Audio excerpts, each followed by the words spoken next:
Do you wanna know what I paid for my very first house? I paid $110,000. What? What? Now you can't even find a condo or a townhome in that price range. Like, do starter homes even exist anymore, or is it really just a thing of the past? Let's find out. I spent 14 months to prepare to buy my very first house. And fortunately, I had a mentor. He had made millions of dollars in real estate, and he said, Kris, we need to make sure that you have 2 years of work history. So for the next 14 months, stay at this job. You know, you're earning good money here. I need you to save up $5,000 because we can probably find a really small starter home and probably do like a 3% down payment. I need you to get a couple more credit cards and use them responsibly so that we can develop a credit score and show the bank that you're gonna be a responsible borrower. And the moment I had all three of those, I was so ready to buy my first home. And within a month, I found the house that was gonna work. This house was worth $150,000. I had got it under contract for $110,000. I was buying it $40,000 below market. And a month later, I did buy it. And it had a basement that I rented out, which basically covered the mortgage. My wife and I lived upstairs in the larger 3-bedroom portion. We basically lived there for free. And that first house made us over $60,000 and was just the beginning of building a portfolio of homes. So the question is, do those homes still exist? And the answer is, kind of, but the strategy is switching a little bit. So check this out.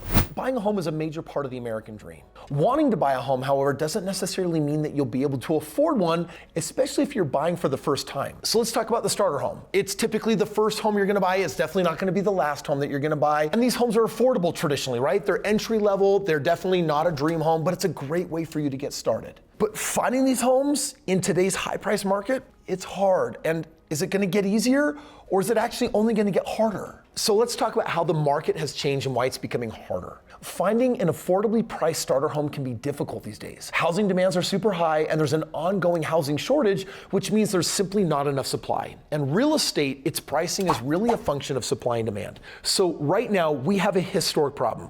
We have a demand for 7.2 million homes. Like back in 2008, we had more homes than people could buy, and now we've reversed out of that all these years later. Month over month, year over year, we have more and more demand of homes, and we just don't have them coming in. And when something becomes more scarce, its value increases. So you're wondering, it's like, why are real estate prices these last several years going up and up and up and up? It's because we just don't have enough of these entry-level homes. We don't have enough single-family homes as it is. Now, if you add on top of that high prices and also high mortgage rate and a whole bunch of people that have like locked in low rates from years earlier, just don't want to sell and then move into a higher rate situation, it's kind of created this stagnation and this stalemate where it's like, we're not building enough fast enough. Other people don't want to release their old homes. We just don't have enough homes, which kind of begs the question. It's like, okay, well, maybe this will work itself out and the price of the starter home will come down eventually, right? Like, I should wait, right? Is that the thing to do? Well, we're gonna talk first about why to buy now, and we're gonna talk about maybe why you want to wait.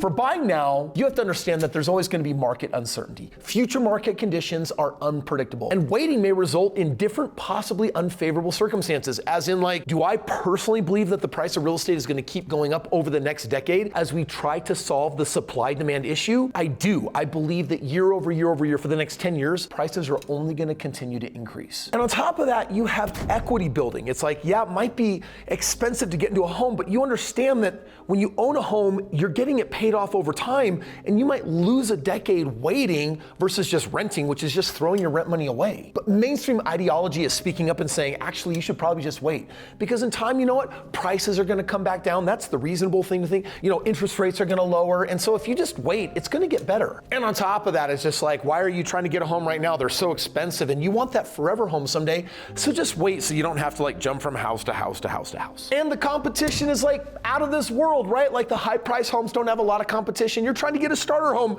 yeah, but so does everybody else, because what was once $100,000 or $200,000 in some markets is like $300,000 or $400,000, and because it's the cheapest thing, it's like fleas to the feces. Everyone is getting on it. Well, I'm gonna tell you right now, I personally believe that waiting is a big mistake, but on the other hand, I don't know if you should try to buy something you can't afford. There is a different strategy. If I told you that starter homes did exist, but they may not be in the state that you live in. And I'm not asking you to move, I'm asking you to think differently. Getting a home, you might be thinking is like, no, this is a place for me to like raise a family and plant my roots deep, and like, it's gonna be what the American dream is. I'm telling you that owning a home actually has benefits far greater than what you get in personal home ownership. You see, owning real estate has tax benefits and equity building. You can rent them out, people can live in them. It's for wealth building.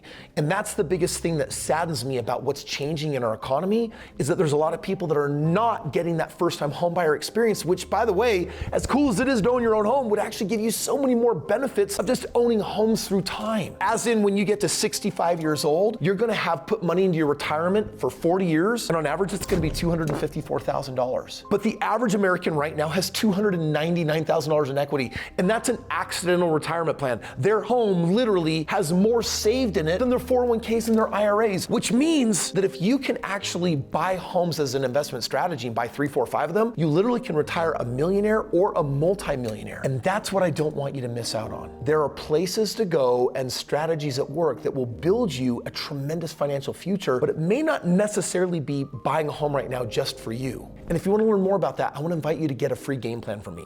Literally have me, the multimillionaire, step in your shoes and say, all right, like if I were you, what would I do? Like I'm your age, I've got your job, I've got your savings, I've got your lack of savings, good credit, bad credit, doesn't matter. Literally, I started from nothing, deep in debt, and there was a plan for me to make millions of dollars. There's a plan for you to make millions of dollars, and it doesn't cost anything. I believe that a multimillionaire's perspective could literally change everything for you.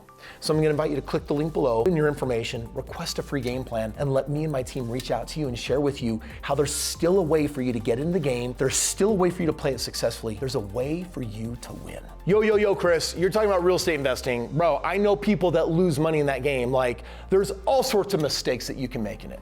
Yeah, there are. And if you know what they are, you can avoid them, and then you can become one of the very successful investors. In fact, there are 5 major mistakes that you want to avoid when you get in the game of real estate investing. And if you want to know what they are, let me start your education right now. Click right here. I made this video just for you.